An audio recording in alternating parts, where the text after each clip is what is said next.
Ryker Ivanov felt the strange burn in his sinuses the moment the lecture hall door swung open.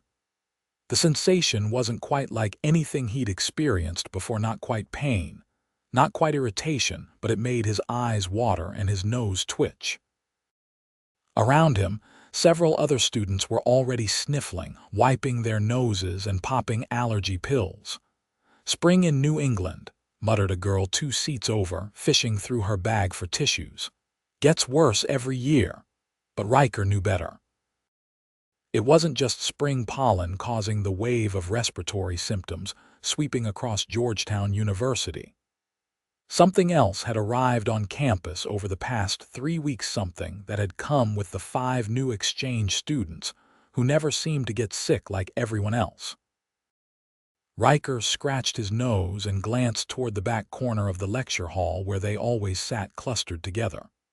4 were present today, their faces partially hidden behind surgical masks, a common sight since the pandemic years, but these students never took theirs off. The 5th, Zex, had been missing for 2 days. Professor Harrington cleared his throat at the podium. "Today we'll continue our discussion on extraterrestrial microbiology theoretical frameworks, of course." His eyes briefly flicked toward the masked exchange students. Ryker shifted uncomfortably in his seat. As a biology major with a focus on immunology, he'd noticed something odd about the samples they'd been studying in lab. Microscopic particles that didn't quite behave like Earth-based allergens or pathogens. The professor had dismissed his questions, calling the anomalies equipment calibration issues, but Ryker remained unconvinced. His phone buzzed silently in his pocket. A text from his lab partner, Kira Jensen. "Missing class today. Terrible allergies. Can you drop off notes later?" Ryker frowned.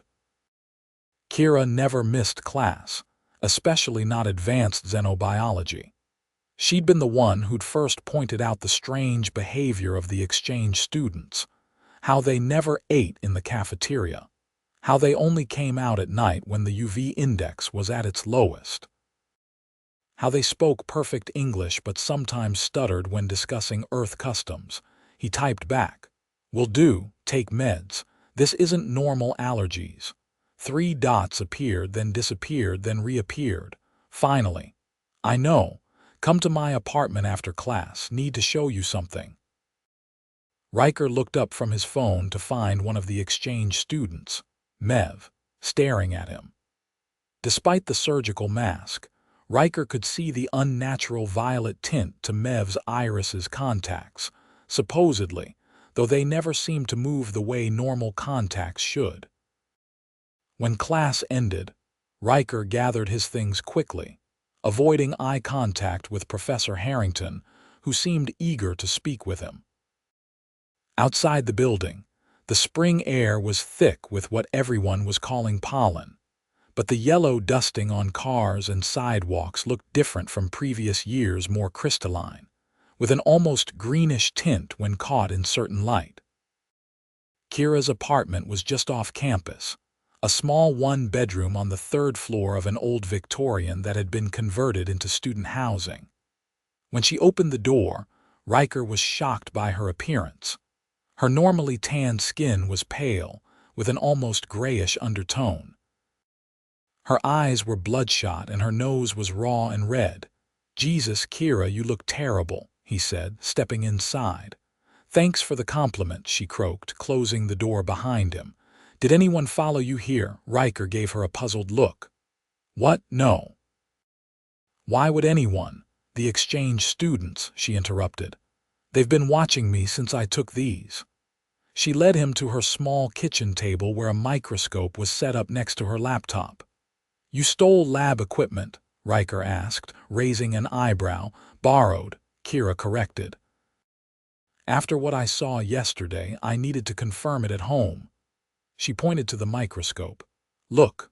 Ryker leaned down and adjusted the focus. What he saw made his breath catch. Tiny crystalline structures, similar to pollen but with geometric patterns that were impossibly precise for natural formation. They pulsated slightly, responding to the heat of the microscope light.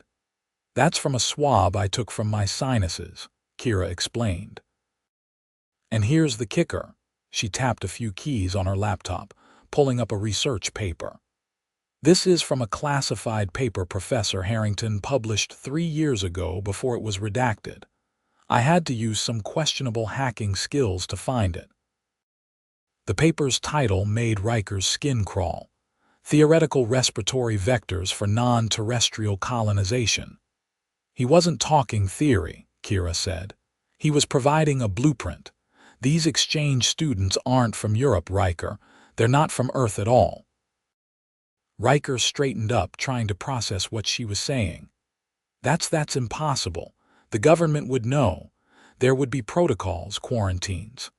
"Unless someone in the government already knows," Kira said, her voice dropping to a whisper. "Unless this is some kind of controlled experiment."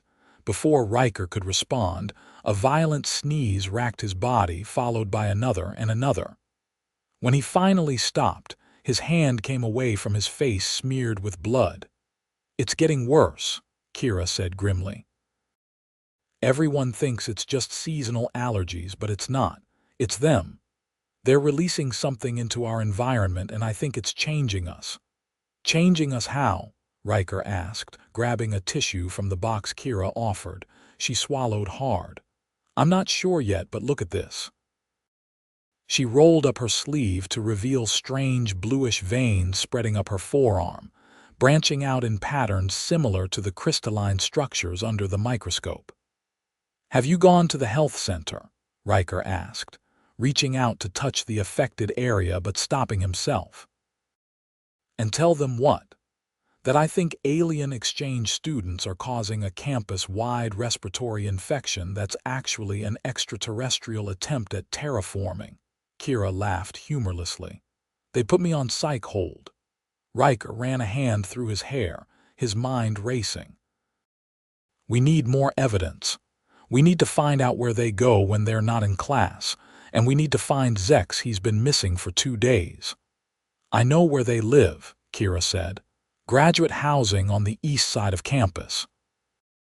The university gave them a whole building to themselves, supposedly for cultural reasons. "Then that's where we start," Ryker decided. "Tonight after dark, that's when they're most active." As dusk fell, Ryker met Kira outside her apartment. She looked even worse than before, the bluish veining now visible at her neckline. She wore a scarf to hide it and carried a backpack. "What's in the bag?" Ryker asked as they walked briskly across campus. "Camera, specimen collection kits, and some personal protection," she replied. When Ryker gave her a questioning look, she added, "Pepper spray and a taser. Don't judge me. We're potentially confronting aliens." The graduate housing building was set apart from the others, surrounded by newly planted trees that seemed to have grown at an impossible rate. Their leaves had an unusual shimmer under the moonlight. "Those weren't there a month ago," Ryker whispered as they approached. "At least not that size." The building's windows were tinted dark, but strange lights pulsed from within, not the warm yellow of incandescent bulbs or the cold blue of LEDs, but something in between that shifted through colors Ryker couldn't quite name. They found a side entrance with a keycard reader. Kira pulled out her student ID. "I cloned Professor Harrington's access credentials," she explained, swiping the card. The door clicked open. Inside, the air was thick and humid, carrying a sweet, metallic scent that made Ryker's head swim.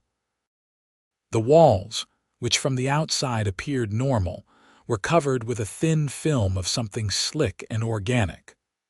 "What the hell?" Ryker whispered, careful not to touch the walls. They moved quietly through the corridor until they heard voices coming from a large room at the end of the hall. The language wasn't one Ryker recognized. It consisted of rapid clicks, hums, and what sounded like liquid being forced through narrow tubes. Kira motioned for him to stop and pulled out her phone, activating the voice recorder. Then she slowly pushed the door open just enough for them to peek inside. The scene before them defied explanation. The 4 exchange students they recognized from class had shed their human appearance like discarded clothing. Their true forms were tall, slender beings with translucent skin that revealed complex internal systems. Where their faces should have been were clusters of sensory organs arranged around breathing apparatus that emitted fine crystalline particles with each exhalation. In the center of the room lay Zex, or rather the creature they knew as Zex, connected to what appeared to be a life support system built from modified Earth technology and components that were clearly not from their planet. The other aliens worked around their comrade, collecting the particles Zex produced in greater quantities than the others. "They're using him as a factory," Kira whispered, her voice barely audible. "Harvesting whatever they're releasing into our atmosphere." Suddenly, Zex convulsed, releasing a cloud of particles that filled the room. Some drifted toward the door where Ryker and Kira watched in horror. "Don't breathe," Ryker warned, pulling his shirt over his mouth and nose. But it was too late for Kira, who had already inhaled sharply in surprise. Her eyes widened and she stumbled backward, dropping her phone. The clattering sound echoed through the corridor. The aliens froze, their sensory clusters turning toward the door. One of them made a sharp series of clicks, and 2 others moved with surprising speed toward the entrance. "Run!" Ryker grabbed Kira's hand, but she was already having trouble breathing, her free hand clutching at her throat. They made it halfway down the corridor before the side effects of the particles hit Ryker too. His vision blurred, and his legs weakened beneath him. Behind them, the aliens were gaining ground, moving with an unnatural fluidity. "The exit," Kira gasped, pointing ahead. "Almost there." They burst through the door into the night air, but the relief was temporary. Campus security was approaching, likely responding to an alert from the building's security system. "Over here." Ryker pulled Kira toward a dense cluster of bushes. They crouched low, watching as the aliens emerged from the building. In the moonlight, their forms shimmered and changed, human features reasserting themselves like masks sliding back into place. By the time security reached them, they appeared completely normal, just exchange students concerned about a break-in. "We need to get to the lab," Ryker whispered as they slipped away unnoticed. "I need to run tests on what we've been exposed to." Kira nodded weakly, the blue veins now clearly visible across her face despite the darkness. "And we need to warn people. Whatever they're doing, it's not just causing allergies. It's changing us." The science building was deserted at this hour, but Ryker's research assistant keycard gave them access to the immunology lab. Once inside, he immediately took blood samples from both of them and prepared slides. "This is bad," he muttered after several minutes of examination. "The particles are binding to our red blood cells, altering their structure." Kira leaned against the lab bench, her breathing shallow. "For what purpose?" "I'm not sure," but Ryker stopped as his phone buzzed. "A campus-wide alert. Due to high pollen counts and increased reports of respiratory distress, all outdoor activities are canceled tomorrow. The health center will be providing free antihistamines in the main quad." Kira laughed bitterly. "Antihistamines won't help with alien terraforming particles." "No, but it gives us an opportunity," Ryker said, an idea forming. "Everyone will be gathered in one place. We can present our evidence to the entire student body at once." "You think they'll believe us?" Kira asked skeptically. "They will when they see this." Ryker held up a vial of his blood, now visibly darker and with a bluish tint.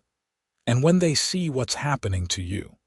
The next morning, Ryker helped Kira to the main quad. Her condition had deteriorated overnight. The veining had spread across her entire body, and her eyes had developed the same violet tint they'd seen in the exchange students. The quad was packed with students lined up for medication, many wearing masks, all suffering from what they believed were severe seasonal allergies. University health staff distributed antihistamines and advice on staying hydrated. Ryker spotted Professor Harrington near the health center tent, deep in conversation with one of the exchange students. The professor noticed them approaching, and his expression shifted from surprise to alarm. "Mr. Ivanov, Miss Jensen," he said, stepping away from the exchange student. "You both look unwell. You should get in line for medication." "Cut the act, Professor," Ryker said, loud enough for nearby students to hear. "We know what's really happening. We know about your classified research. We know about them." He pointed at the exchange student who had gone very still. A small crowd began to gather around them.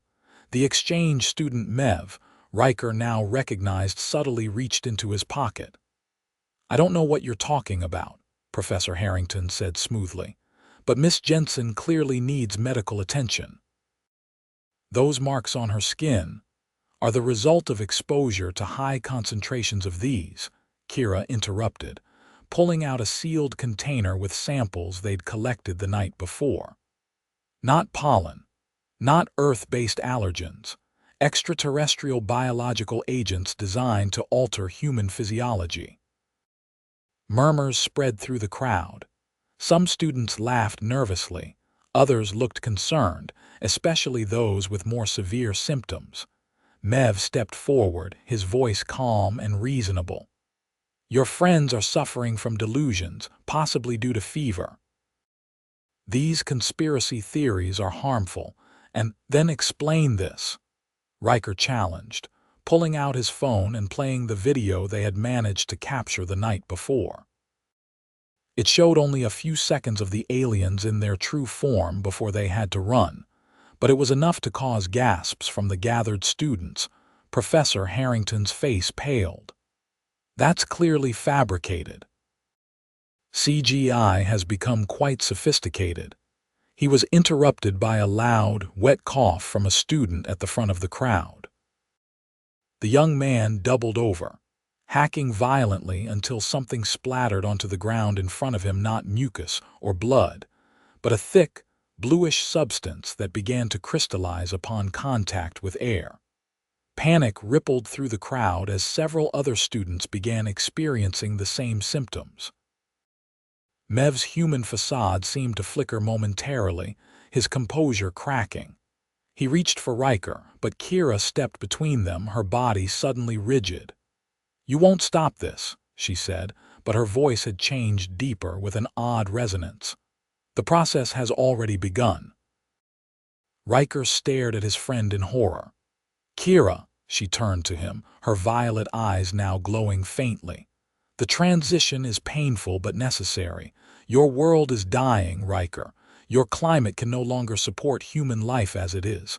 We are helping you adapt by turning us into you."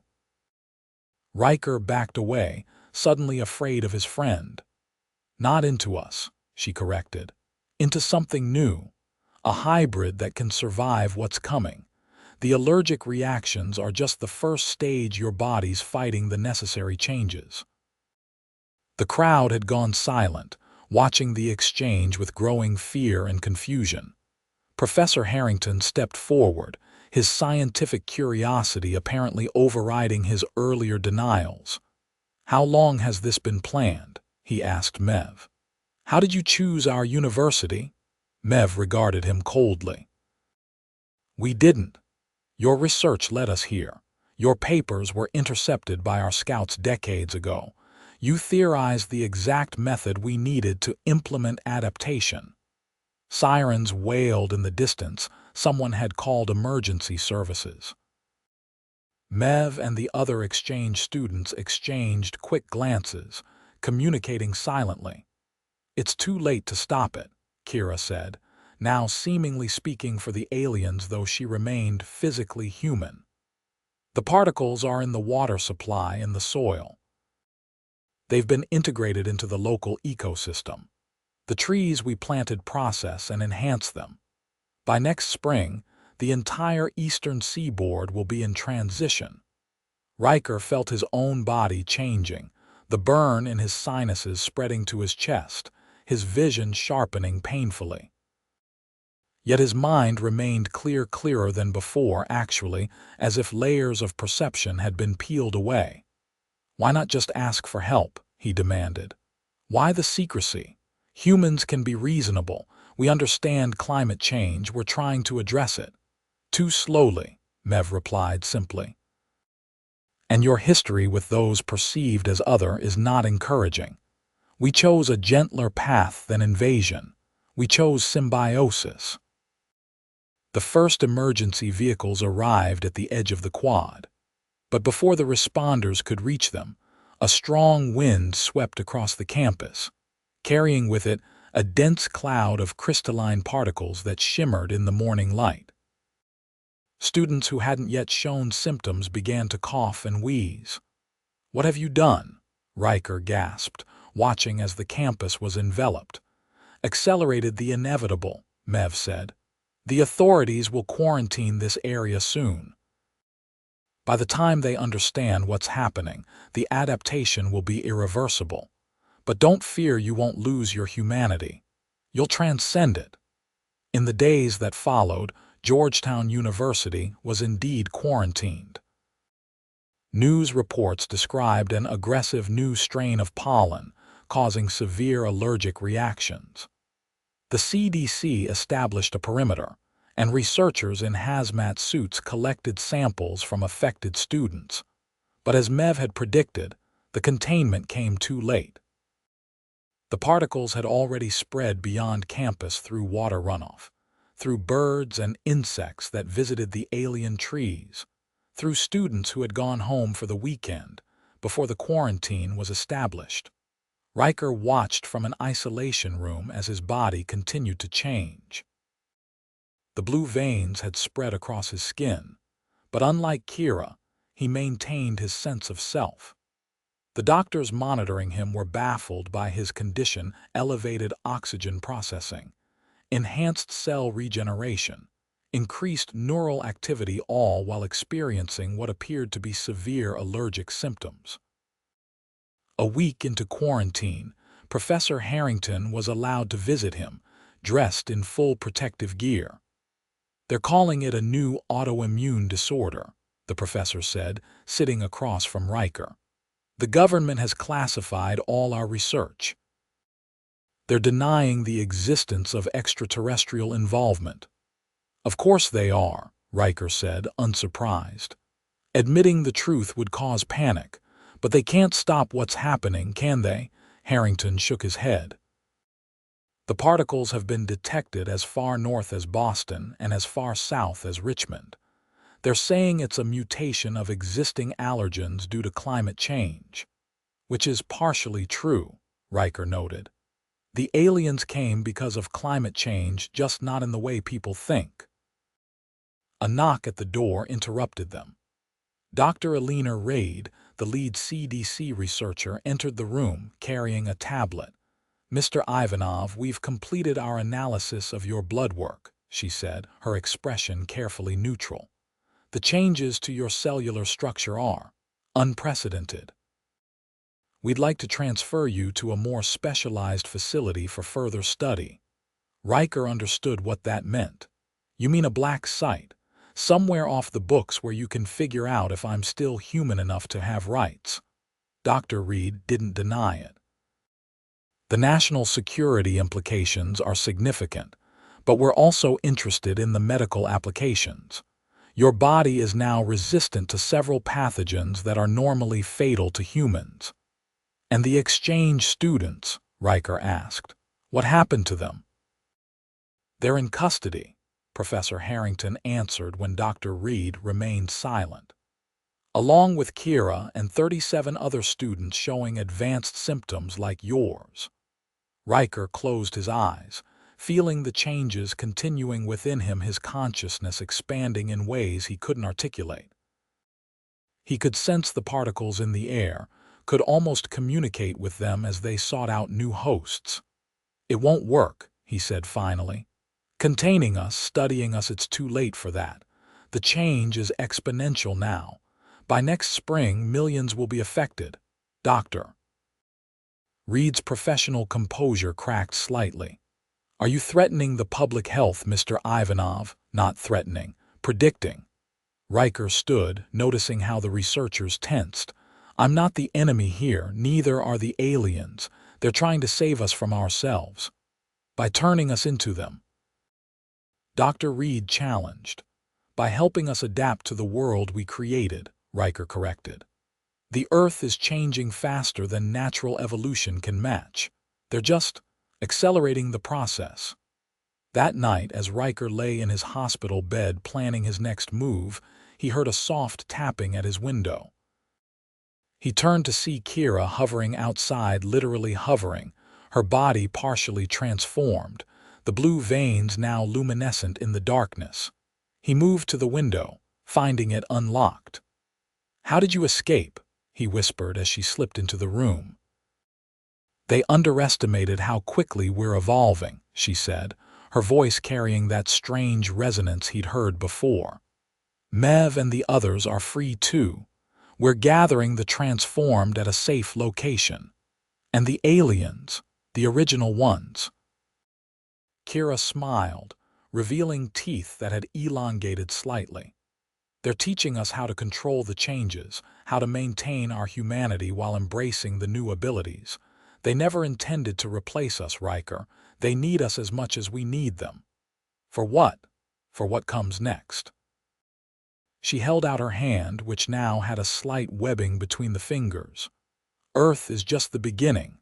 Once enough of us have changed, once we've stabilized this planet's ecosystem, there are others that need help.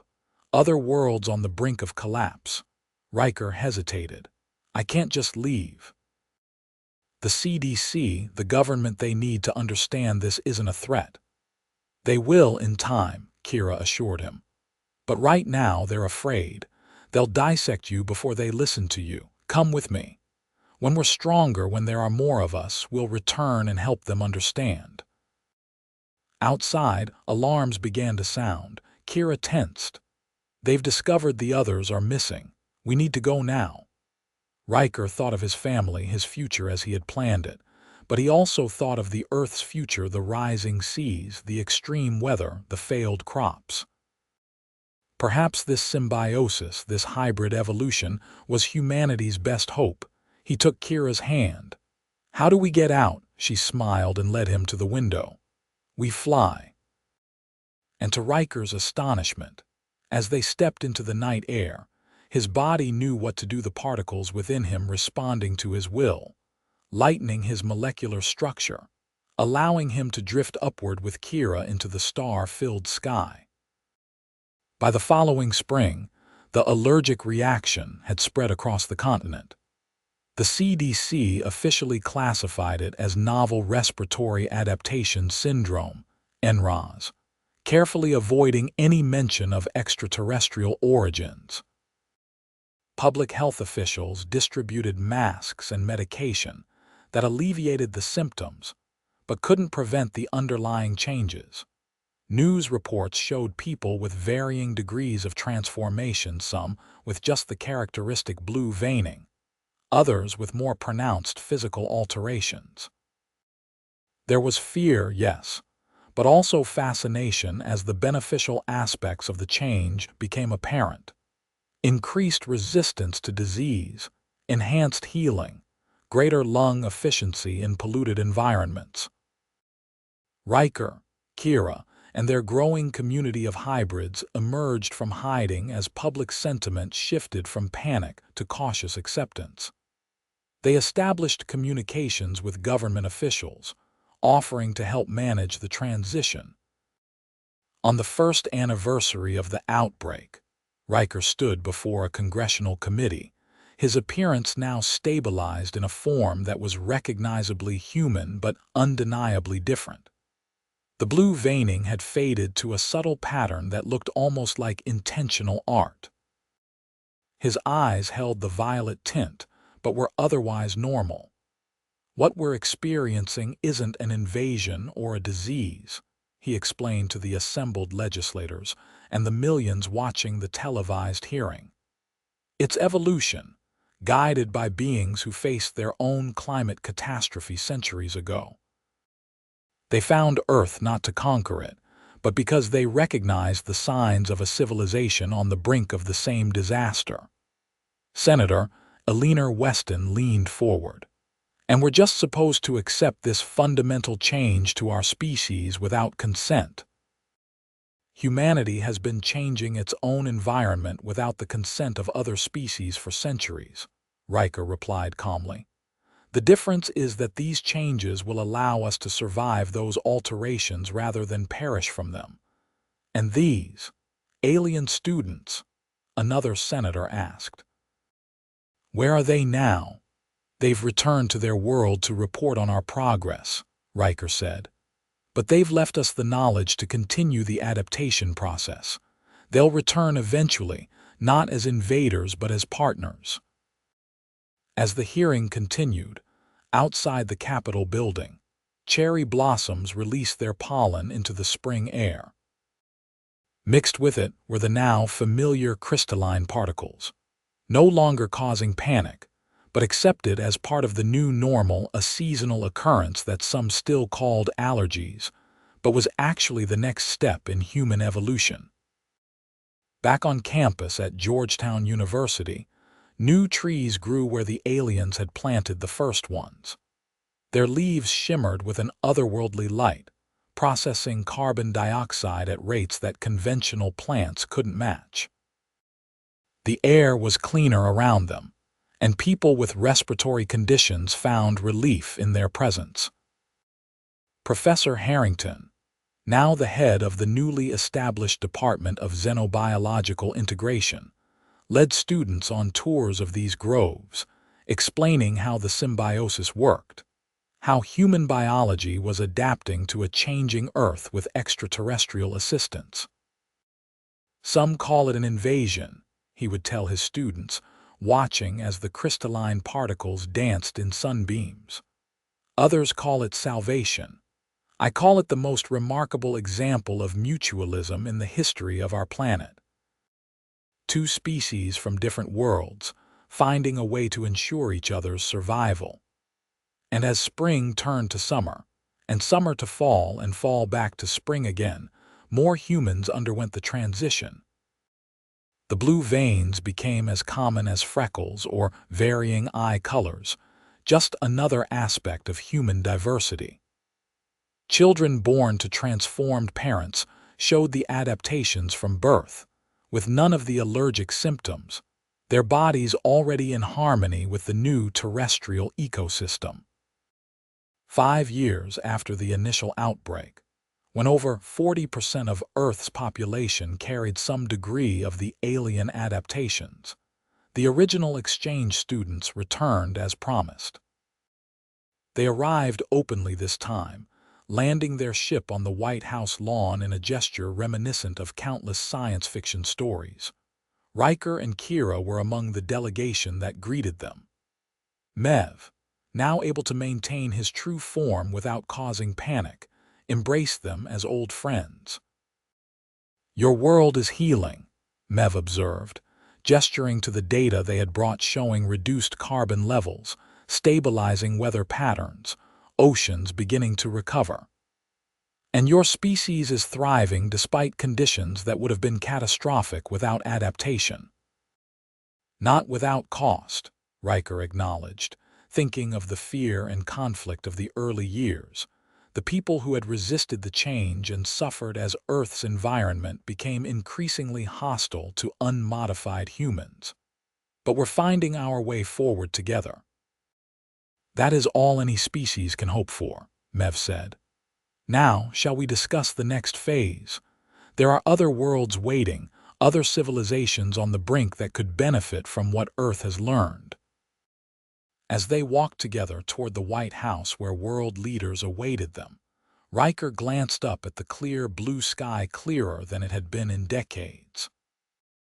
In the distance, a group of children played in a park, their slightly luminescent skin glowing in the sunlight, their movements quicker and more graceful than human children of the past. They no longer feared the spring or its allergies. They welcomed it, understanding now that what had once seemed like an invasion had actually been an invitation to become something more than they had been. To write the next chapter in human evolution, not as victims of a changing planet, but as architects of a new future among the stars.